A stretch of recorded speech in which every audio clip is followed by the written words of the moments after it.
Second Variety by Philip K. Dick.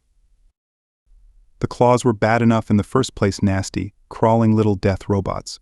But when they began to imitate their creators, it was time for the human race to make peace, if it could.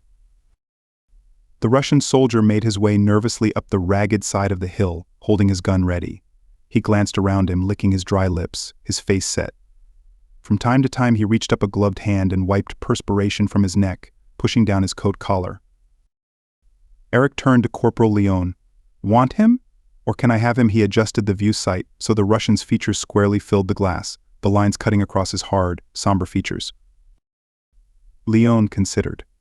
The Russian was close, moving rapidly, almost running. "Don't fire. Wait." Leon tensed.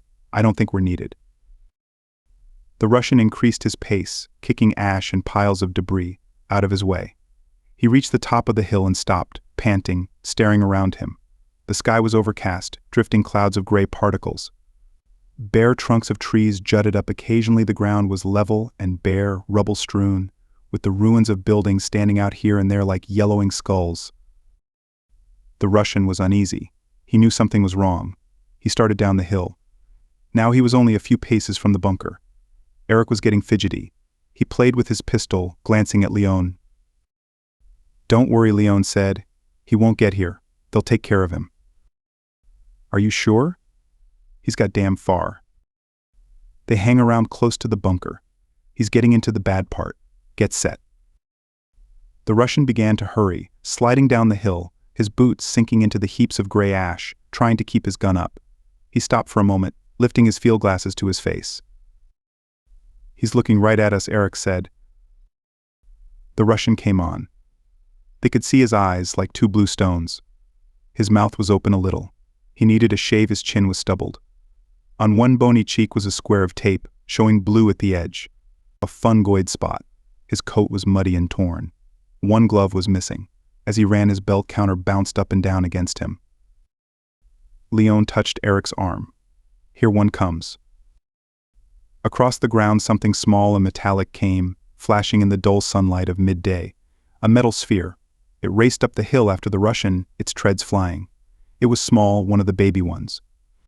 Its claws were out, two razor projections spinning in a blur of white steel. The Russian heard it. He turned instantly, firing. The sphere dissolved into particles, but already a second had emerged and was following the first. The Russian fired again. A third sphere leaped up the Russian's leg, clicking and whirring. It jumped to the shoulder. The spinning blades disappeared into the Russian's throat. Eric relaxed. "Well, that's that. God, those damn things give me the creeps. Sometimes I think we were better off before." "If we hadn't invented them, they would have." Leon lit a cigarette shakily. "I wonder why a Russian would come all this way alone. I didn't see anyone covering him." Lieutenant Scott came slipping up the tunnel into the bunker. "What happened?" Something entered the screen. "An Ivan." "Just one." Eric brought the view screen around. Scott peered into it. Now there were numerous metal spheres crawling over the prostrate body, dull metal globes clicking and whirring, sawing up the Russian into small parts to be carried away. "What a lot of claws," Scott murmured. "They come like flies. Not much game for them anymore." Scott pushed the sight away, disgusted. "Like flies. I wonder why he was out there. They know we have claws all around." A larger robot had joined the smaller spheres. It was directing operations, a long blunt tube with projecting eyepieces. There was not much left of the soldier. What remained was being brought down the hillside by the host of claws. Sir Leon said, "If it's all right, I'd like to go out there and take a look at him." "Why?" "Maybe he came with something." Scott considered. He shrugged. "All right, but be careful."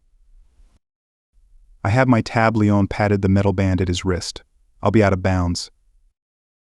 He picked up his rifle and stepped carefully up to the mouth of the bunker, making his way between blocks of concrete and steel prongs, twisted and bent. The air was cold at the top. He crossed over the ground toward the remains of the soldier, striding across the soft ash. A wind blew around him, swirling gray particles up in his face. He squinted and pushed on. The claws retreated as he came close, some of them stiffening into immobility. He touched his tab. The Ivan would have given something for that. Short, hard radiation emitted from the tab neutralized the claws, put them out of commission. Even the big robot with its 2 waving eye stalks retreated respectfully as he approached. He bent down over the remains of the soldier. The gloved hand was closed tightly. There was something in it. Leon pried the fingers apart. A sealed container, aluminum, still shiny. He put it in his pocket and made his way back to the bunker. Behind him the claws came back to life, moving into operation again. The procession resumed, metal spheres moving through the gray ash with their loads. He could hear their treads scrabbling against the ground. He shuddered. Scott watched intently as he brought the shiny tube out of his pocket. He had that. In his hand, Leon unscrewed the top. "Maybe you should look at it, sir." Scott took it. He emptied the contents out in the palm of his hand. A small piece of silk paper, carefully folded. He sat down by the light and unfolded it. "What's it say, sir?" Eric said. Several officers came up the tunnel. Major Hendricks appeared. Major Scott said, "Look at this." Hendricks read the slip. "This just come. A single runner. Just now." "Where is he?" Hendricks asked sharply. "The claws got him." Major Hendricks grunted. Here he passed it to his companions. "I think this is what we've been waiting for. They certainly took their time about it." "So they want to talk terms," Scott said. "Are we going along with them?" "That's not for us to decide." Hendricks sat down. "Where's the communications officer? I want the moon base." Leon pondered as the communications officer raised the outside antenna cautiously, scanning the sky above the bunker for any sign of a watching Russian ship. Sir Scott said to Hendricks, "It's sure strange they suddenly came around. We've been using the claws for almost a year. Now all of a sudden they start to fold. Maybe claws have been getting down in their bunkers. One of the big ones, the kind with stalks, got into an Ivan bunker last week," Eric said. "It got a whole platoon of them before they got their lid shut." "How do you know?" A buddy told me. The thing came back with remains." "Moonbase, sir," the communications officer said. On the screen, the face of the lunar monitor appeared. His crisp uniform contrasted to the uniforms in the bunker, and he was clean-shaven. "Moonbase. This is Forward Command L. Whistle. On Terra, let me have General Thompson." The monitor faded. Presently, General Thompson's heavy features came into focus. "What is it, Major?" "Our claws got a single Russian runner with a message. We don't know whether to act on it. There have been tricks like this in the past." "What's the message?" "The Russians want us to send a single officer on policy level over to their lines. For a conference. They don't state the nature of the conference. They say that matters of he consulted the slip. Matters of grave urgency make it advisable that discussion be opened between a representative of the UN forces and themselves." He held the message up to the screen for the general to scan. Thompson's eyes moved. "What should we do?" Hendricks said. "Send a man out." "You don't think it's a trap?" "It might be. But the location they give for their forward command is correct. It's worth a try, at any rate." "I'll send an officer out and report the results to you as soon as he returns." "All right." Major Thompson broke the connection. The screen died. Up above, the antenna came slowly down. Hendricks rolled up the paper, deep in thought. "I'll go," Leon said. "They want somebody at policy level." Hendricks rubbed his jaw. "Policy level? I haven't been outside in months. Maybe I could use a little air." "Don't you think it's risky?" Hendricks lifted the view sight and gazed into it. The remains of the Russian were gone. Only a single claw was in sight. It was folding itself back, disappearing into the ash like a crab, like some hideous metal crab. "That's the only thing that bothers me." Hendricks rubbed his wrist. "I know I'm safe as long as I have this on me. But there's something about them. I hate the damn things. I wish we'd never invented them. There's something wrong with them, relentless little. If we hadn't invented them, the Ivans would have." Hendricks pushed the sight back. "Anyhow, it seems to be winning the war. I guess that's good." Sounds like you're getting the same jitters as the Ivans. Hendricks examined his wrist watch. I guess I had better get started if I want to be there before dark. He took a deep breath and then stepped out onto the gray, rubbled ground. After a minute he lit a cigarette and stood gazing around him. The landscape was dead, nothing stirred. He could see for miles endless ash and slag, ruins of buildings. A few trees without leaves or branches, only the trunks. Above him the eternal rolling clouds of gray, drifting between Terra and the sun. Major Hendricks went on. Off to the right something scuttled, something round and metallic. A claw, going lickety-split after something. Probably after a small animal, a rat. They got rats, too. As a sort of sideline, he came to the top of the little hill and lifted his field glasses. The Russian lines were a few miles ahead of him. They had a forward command post there. The runner had come from it. A squat robot with undulating arms passed by him, its arms weaving inquiringly. The robot went on its way, disappearing under some debris. Hendricks watched it go. He had never seen that type before. There were getting to be more and more types he had never seen, new varieties and sizes coming up from the underground factories. Hendricks put out his cigarette and hurried on.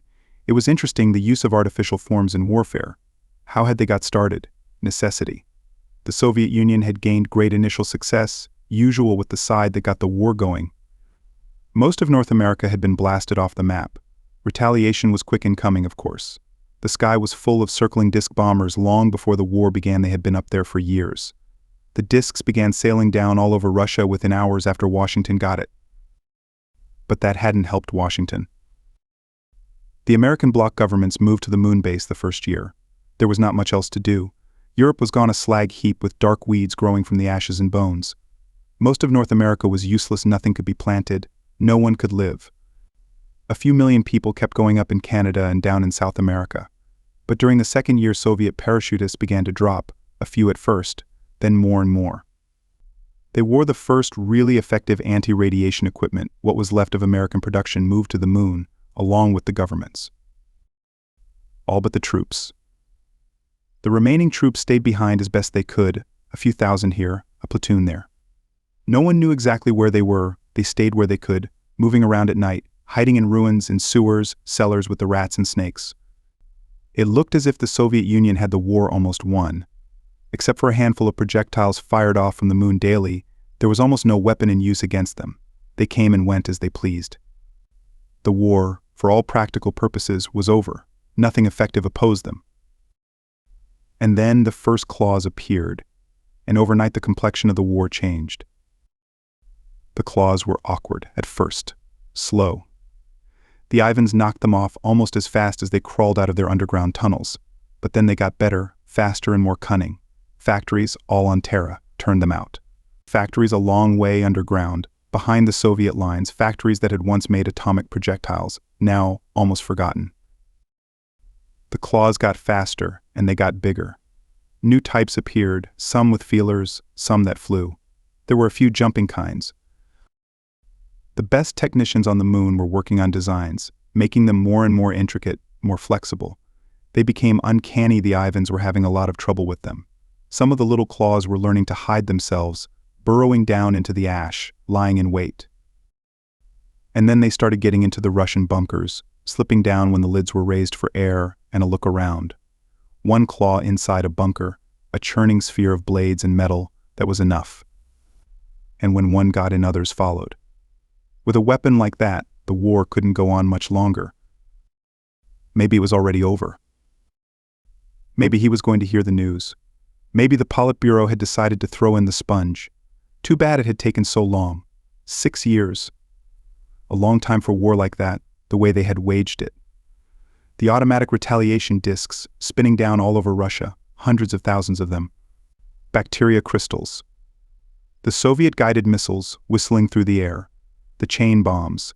And now this, the robots, the claws. The claws weren't like other weapons. They were alive, from any practical standpoint, whether the governments wanted to admit it or not. They were not machines. They were living things, spinning, creeping, shaking themselves up suddenly from the gray ash and darting toward a man, climbing up him, rushing for his throat. And that was what they had been designed to do. their job. They did their job well, especially lately, with the new designs coming up. Now they repaired themselves, they were on their own. Radiation tabs protected the UN troops, but if a man lost his tab, he was fair game for the claws, no matter what his uniform. Down below the surface, automatic machinery stamped them out. Human beings stayed a long way off. It was too risky, nobody wanted to be around them. They were left to themselves, and they seemed to be doing all right. The new designs were faster, more complex, more efficient. Apparently they had won the war. Major Hendricks lit a second cigarette. The landscape depressed him, nothing but ash and ruins. He seemed to be alone, the only living thing in the whole world. To the right, the ruins of a town rose up, a few walls and heaps of debris. He tossed the dead match away, increasing his pace. Suddenly he stopped, jerking up his gun, his body tense. For a minute it looked like. From behind the shell of a ruined building a figure came, walking slowly toward him, walking hesitantly. Hendricks blinked. "Stop." The boy stopped. Hendricks lowered his gun. The boy stood silently, looking at him. He was small, not very old, perhaps 8. But it was hard to tell. Most of the kids who remained were stunted. He wore a faded blue sweater ragged with dirt and short pants. His hair was long and matted, brown hair. It hung over his face and around his ears. He held something in his arms. "What's that you have?" Hendricks said sharply. The boy held it out. It was a toy, a bear, a teddy bear. The boy's eyes were large but without expression. Hendricks relaxed. "I don't want it. Keep it." The boy hugged the bear again. "Where do you live?" Hendricks said. "In there." "The ruins." "Yes." "Underground." "Yes." "How many are there?" How many?" "How many of you?" "How big's your settlement?" The boy did not answer. Hendricks frowned. "You're not all by yourself, are you?" The boy nodded. "How do you stay alive?" "There's food." "What kind of food?" "Different." Hendricks studied him. "How old are you?" 13. It wasn't possible. Or was it? The boy was thin, stunted, and probably sterile. Radiation exposure, years straight, no wonder he was so small. His arms and legs were like pipe cleaners, knobby and thin. Hendricks touched the boy's arm. His skin was dry and rough radiation skin. He bent down, looking into the boy's face. There was no expression. Big eyes, big and dark. "Are you blind?" Hendricks said. "No, I can see some." "How do you get away from the claws?" "The claws. The round things. That run and burrow." "I don't understand." "Maybe there weren't any claws around. A lot of areas were free. They collected mostly around bunkers, where there were people. The claws had been designed to sense warmth, warmth of living things." "You're lucky." Hendricks straightened up. "Well, which way are you going?" Back there." "Can I come with you?" "With me?" Hendricks folded his arms. "I'm going a long way. Miles. I have to hurry." He looked at his watch. "I have to get there by nightfall." "I want to come." Hendricks fumbled in his pack. "It isn't worth it." Here he tossed down the food cans he had with him. "You take these and go back." "Okay." The boy said nothing. "I'll be coming back this way. In a day or so. If you're around here when I come back, you can come along with me. All right?" "I want to go with you now." "It's a long walk." "I can walk." Hendricks shifted uneasily. It made too good a target, 2 people walking along, and the boy would slow him down. But he might not come back this way, and if the boy were really all alone. "Okay, come along." The boy fell in beside him. Hendricks strode along. The boy walked silently, clutching his teddy bear. "What's your name?" Hendricks said, after a time. "David Edward Daring." "David, what happened to your mother and father?" "They died." "How?" "In the blast." "How long ago?" 6 years. Aggie. Hendricks slowed down. You've been alone 6 years. No, there were other people for a while. They went away. And you've been alone since. Yes. Hendricks glanced down. The boy was strange, saying very little, withdrawn. But that was the way they were, the children who had survived. Quiet, stoic. A strange kind of fatalism gripped them. Nothing came as a surprise. They accepted anything that came along. There was no longer any normal, any natural course of things, moral or physical, for them to expect. Custom, habit, all the determining forces of learning were gone, only brute experience remained. Am I walking too fast? Hendricks said. No. How did you happen to see me? I was waiting. Waiting. Hendricks was puzzled. What were you waiting for? To catch things. What kind of things? Things to eat. Oh, Hendricks set his lips grimly. A 13-year-old boy, living on rats and gophers and half-rotten canned food. Down in a hole under the ruins of a town. With radiation pools and claws and Russian dive mines up above, coasting around in the sky. Where are we going? David asked. To the Russian lines. Russian. The enemy. The people who started the war. They dropped the first radiation bombs. They began all this. The boy nodded. His face showed no expression. I'm an American, Hendricks said. There was no comment. On they went, the two of them, Hendricks walking a little ahead, David trailing behind him, hugging his dirty teddy bear against his chest. About 4 in the afternoon they stopped to eat. Hendricks built a fire in a hollow between some slabs of concrete. He cleared the weeds away and heaped up bits of wood. The Russians' lines were not very far ahead. Around him was what had once been a long valley, acres of fruit trees and grapes. Nothing remained now but a few bleak stumps and the mountains that stretched across the horizon at the far end. And the clouds of rolling ash that blew and drifted with the wind, settling over the weeds and remains of buildings, walls here and there, once in a while what had been a road. Hendricks made coffee and heated up some boiled mutton and bread. Here he handed bread and mutton to David. David squatted by the edge of the fire, his knees knobby and white. He examined the food and then passed it back, shaking his head. No. No? Don't you want any? No. Hendricks shrugged. Maybe the boy was a mutant, used to special food. It didn't matter. When he was hungry, he would find something to eat. The boy was strange. But there were many strange changes coming over the world. Life was not the same anymore. It would never be the same again. The human race was going to have to realize that. Suit yourself, Hendricks said. He ate the bread and mutton by himself, washing it down with coffee. He ate slowly, finding the food hard to digest. When he was done, he got to his feet and stamped the fire out.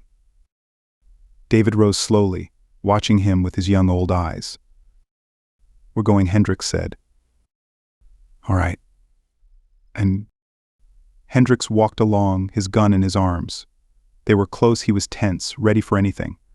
The Russians should be expecting a runner, an answer to their own runner, but they were tricky. There was always the possibility of a slip-up. He scanned the landscape around him.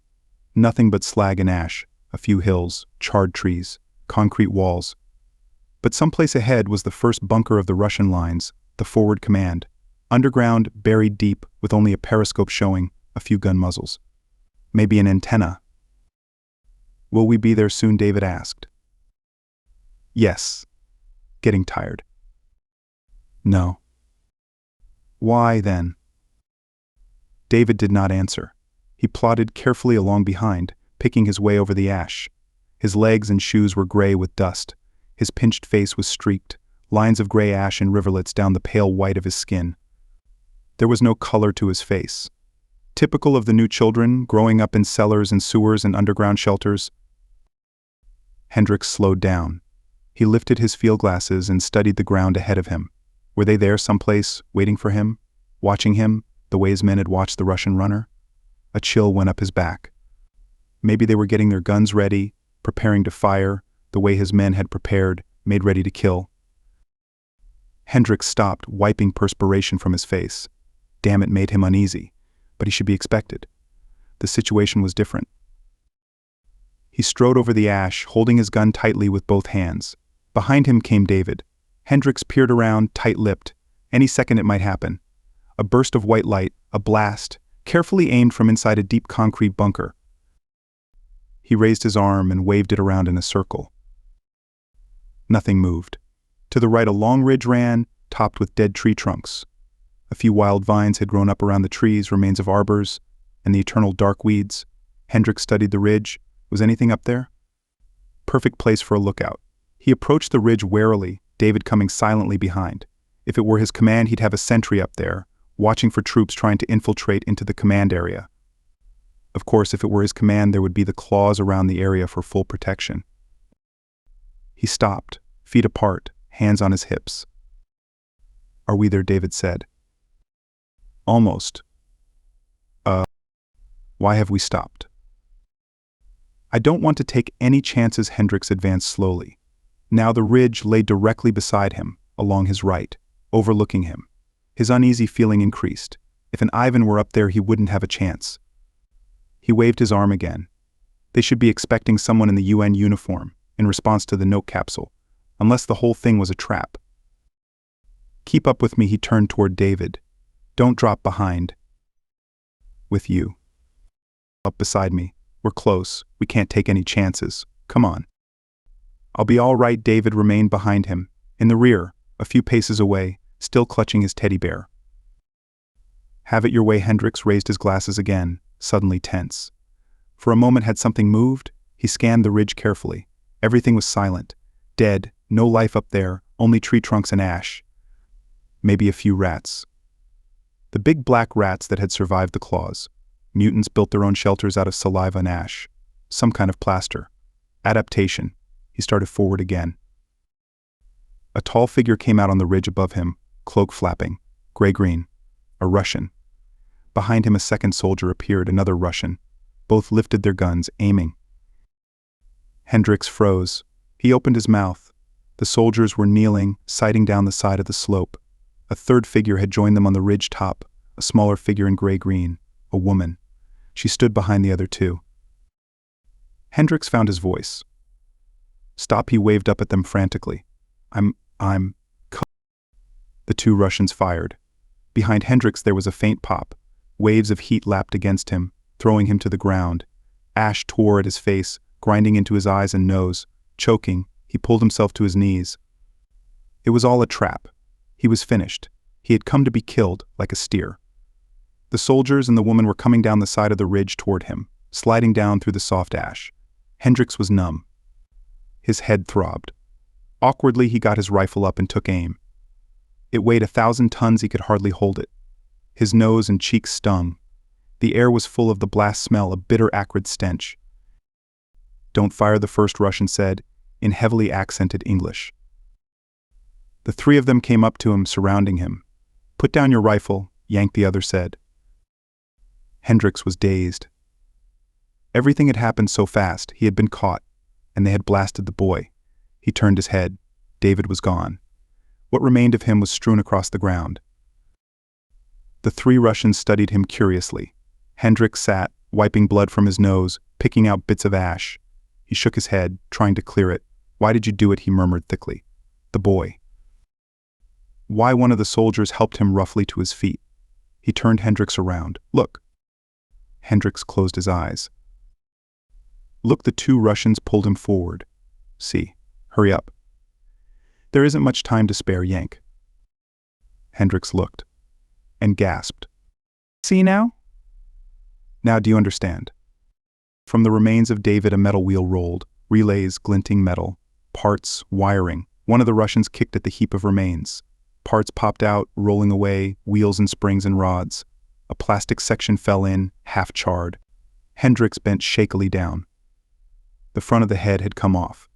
He could make out the intricate brain, wires and relays, tiny tubes and switches, thousands of minute studs. "A robot," the soldier holding his arm said. "We watched it tagging you." "Tagging me?" "That's their way. They tag along with you. Into the bunker. That's how they get in." Hendricks blinked, dazed. "But..." "Come on." They led him toward the ridge. "We can't stay here." It isn't safe. There must be hundreds of them all around here. The three of them pulled him up the side of the ridge, sliding and slipping on the ash. The woman reached the top and stood waiting for them. "The forward command," Hendricks muttered. "I came to negotiate with the Soviet." "There is no more forward command. They got in. We'll explain they reached the top of the ridge. We're all that's left. The three of us. The rest were down in the bunker. This way." Down this way, the woman unscrewed a lid. A gray manhole cover set in the ground. "Get in." Hendricks lowered himself. The two soldiers and the woman came behind him, following him down the ladder. The woman closed the lid after them, bolting it tightly into place. "Good thing we saw you," one of the two soldiers grunted. "It had tagged you about as far as it was going to." "Give me one of your cigarettes," the woman said. "I haven't had an American cigarette for weeks." Hendricks pushed the pack to her. She took a cigarette and passed the pack to the two soldiers. In the corner of the small room, the lamp gleamed fitfully. The room was low-ceilinged, cramped. The four of them sat around a small wood table. A few dirty dishes were stacked to one side. Behind a ragged curtain, a second room was partly visible. Hendricks saw the corner of a cot, some blankets, clothes hung on a hook. "We were here," the soldier beside him said. He took off his helmet, pushing his blonde hair back. "I'm Corporal Rudy Maxer, Polish. Impressed in the Soviet Army 2 years ago," he held out his hand. Hendricks hesitated and then shook. "Major Joseph Hendricks." Klaus Epstein, the other soldier, shook with him, a small dark man with thinning hair. Epstein plucked nervously at his ear. "Austrian. Impressed God knows when. I don't remember. The three of us were here, Rudy and I, with Tasso." He indicated the woman. "That's how we escaped. All the rest were down in the bunker. And they got in." Epstein lit a cigarette. "First just one of them, the kind that tagged you. Then it let others in." Hendricks became alert. "The kind? Are there more than one kind?" The little boy. "David. David holding his teddy bear. That's variety 3. The most effective." "What are the other types?" Epstein reached into his coat. Here he tossed a packet of photographs onto the table, tied with a string. "Look for yourself." Hendricks untied the string. "You see," Rudy Maxer said, "that was why we wanted to talk terms. The Russians. We found out about a week ago. Found out that your claws were beginning to make up new designs on their own, new types of their own, better types, down in your underground factories behind our lines. You let them stamp themselves, repair themselves, made them more and more intricate. It's your fault this happened." Hendricks examined the photos. They had been snapped hurriedly. They were blurred and indistinct. The first few showed David walking along a road by himself. David and another David. 3 Davids, all exactly alike. Each with a ragged teddy bear. All pathetic. "Look at the others," Tasso said. The next pictures, taken at a great distance, showed a towering wounded soldier sitting by the side of a path, his arm in a sling, the stump of one leg extended, a crude crutch on his lap. Then 2 wounded soldiers, both the same, standing side by side. That's variety 1. The wounded soldier Klaus reached out and took the pictures. You see, the claws were designed to get to human beings, to find them. Each kind was better than the last. They got farther, closer, past most of our defenses into our lines. But as long as they were merely machines, metal spheres with claws and horns, feelers, they could be picked off like any other object. They could be detected as lethal robots as soon as they were seen, once we caught sight of them. Variety 1 subverted our whole North Wing, Rudy said. It was a long time before anyone caught on. Then it was too late. They came in, wounded soldiers, knocking and begging to be let in. So we let them in. And as soon as they were in, they took over. We were watching out for machines. At that time it was thought there was only the one type, Klaus Epstein said. No one suspected there were other types. The pictures were flashed to us. When the runner was sent to you, we knew of just one type. Variety 1, the big wounded soldier. We thought that was all. Your line fell too. To Variety 3, David and his bear. That worked even better, Klaus smiled bitterly. Soldiers are suckers for children. We brought them in and tried to feed them. We found out the hard way what they were after. At least those who were in the bunker. The three of us were lucky, Rudy said. Klaus and I were visiting Tasso when it happened. This is her place, he waved a big hand around. This little cellar. We finished and climbed the ladder to start back. From the ridge we saw, there they were, all around the bunker. Fighting was still going on, David and his bear, hundreds of them. Klaus took the pictures. Klaus tied up the photographs again. And it's going on all along your line, Hendricks said. Yes. How about our lines? Without thinking, he touched the tab on his arm. Can they? They're not bothered by your radiation tabs. It makes no difference to them, Russian, American, Pole, German. It's all the same. They're doing what they were designed to do, carrying out the original idea. They track down life, wherever they find it. They go by warmth, Klaus said. That was the way you constructed them from the very start. Of course, those you designed were kept back by the radiation tabs you wear. Now they've got around that. These new varieties are lead-lined. What's the other variety? Hendricks asked. The David type, the wounded soldier. What's the other? We don't know, Klaus pointed up at the wall. On the wall were two metal plates, ragged at the edges. Hendricks got up and studied them. They were bent and dented. The one on the left came off a wounded soldier, Rudy said. We got one of them. It was going along toward our old bunker. We got it from the ridge, the same way we got the David tagging you. The plate was stamped IV. Hendricks touched the other plate. And this came from the David type. Yes, the plate was stamped IV. Klaus took a look at them, leaning over Hendricks' broad shoulder. You can see what we're up against.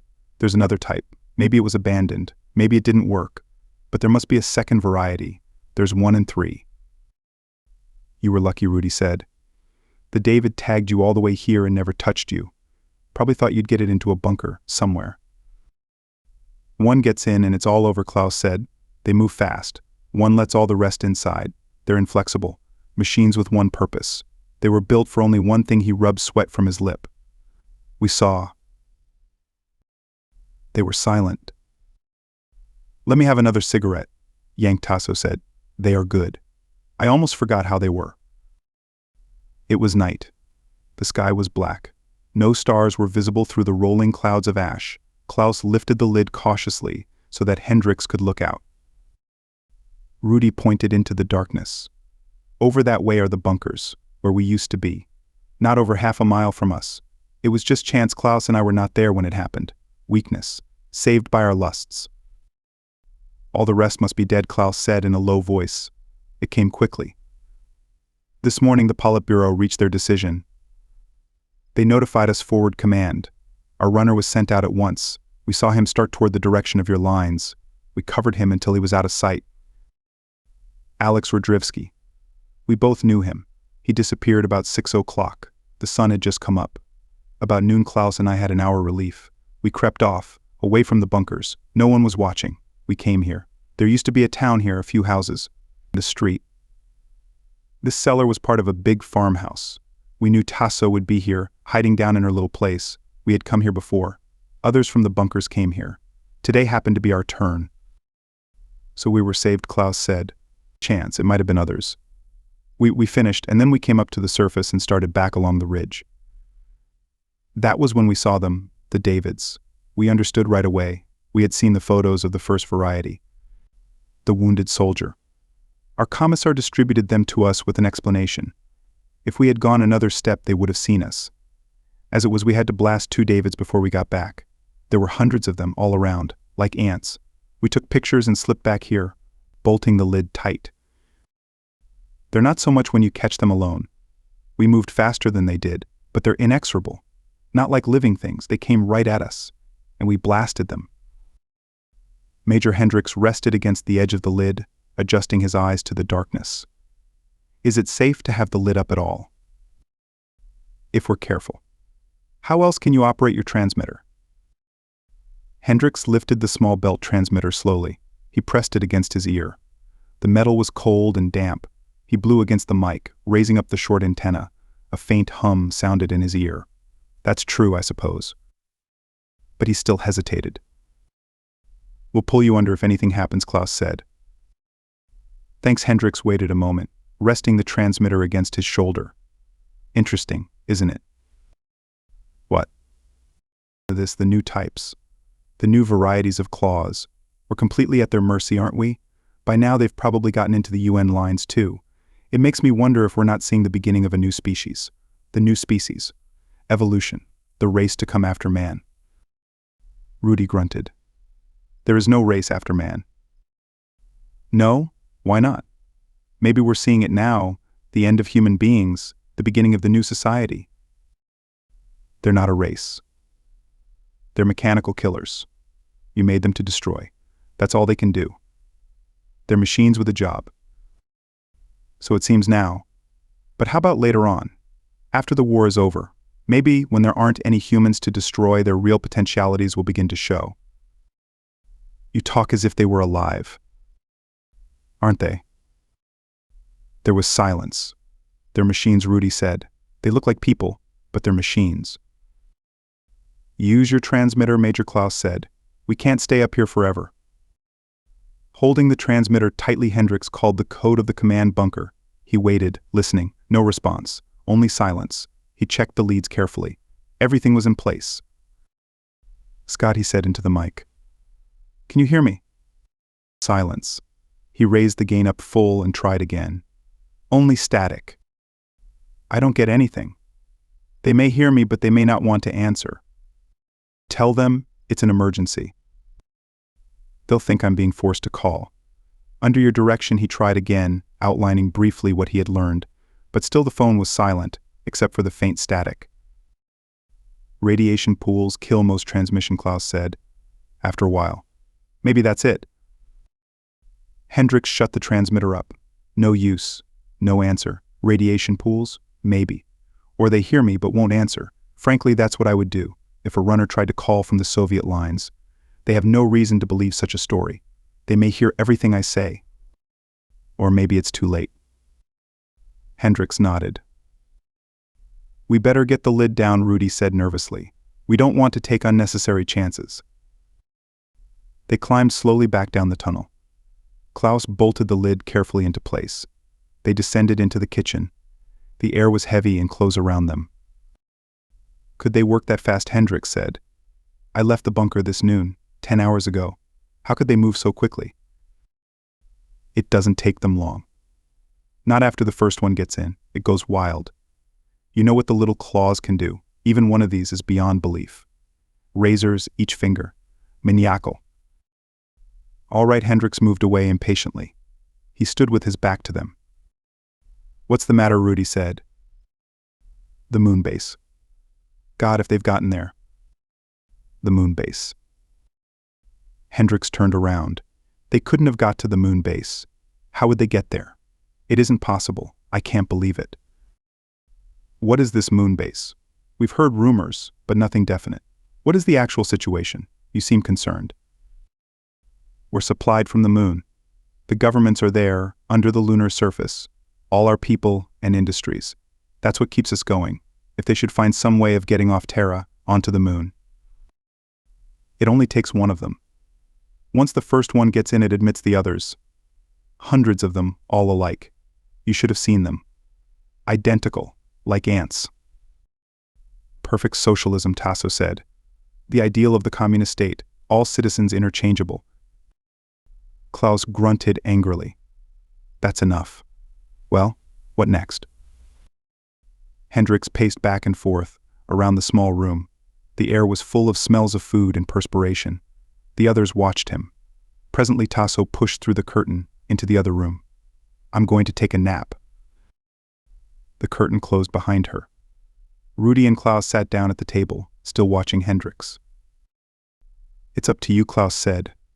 We don't know your situation. Hendricks nodded. It's a problem. Rudy drank some coffee, filling his cup from a rusty pot. We're safe here for a while, but we can't stay here forever. Not enough food or supplies. But if we go outside... If we go outside, they'll get us. Or probably they'll get us. We couldn't go very far. How far is your command bunker, Major? 3 or 4 miles. We might make it. The 4 of us. 4 of us could watch all sides. They couldn't slip up behind us and start tagging us. We have 3 rifles, 3 blast rifles. Tasso can have my pistol. Rudy tapped his belt. In the Soviet army, we didn't have shoes always, but we had guns. With all 4 of us armed, one of us might get to your command bunker. Preferably you, Major. What if they're already there? Klaus said. Rudy shrugged. Well, then we come back here. Hendricks stopped pacing. What do you think the chances are they're already in the American lines? Hard to say. Fairly good. They're organized. They know exactly what they're doing. Once they start, they go like a horde of locusts. They have to keep moving, and fast. It's secrecy and speed they depend on. Surprise. They push their way in before anyone has any idea. I see, Hendricks murmured. From the other room, Tasso stirred. Major. Hendricks pushed the curtain back. What? A womanly body, but it has a robotic head, hand and arm showing. Tasso looked up at him lazily from the cot. Have you any more American cigarettes left? Hendricks went into the room and sat down across from her, on a wood stool. He felt in his pockets. No, all gone. Too bad. What nationality are you? Hendricks asked after a while. Russian. How did you get here? Here. And here. This used to be France. This was part of Normandy. Did you come with the Soviet army? Why? Just curious. He studied her. She had taken off her coat, tossing it over the end of the cot. She was young, about 20, slim. Her long hair stretched out over the pillow. She was staring at him silently, her eyes dark and large. What's on your mind? Tasso said.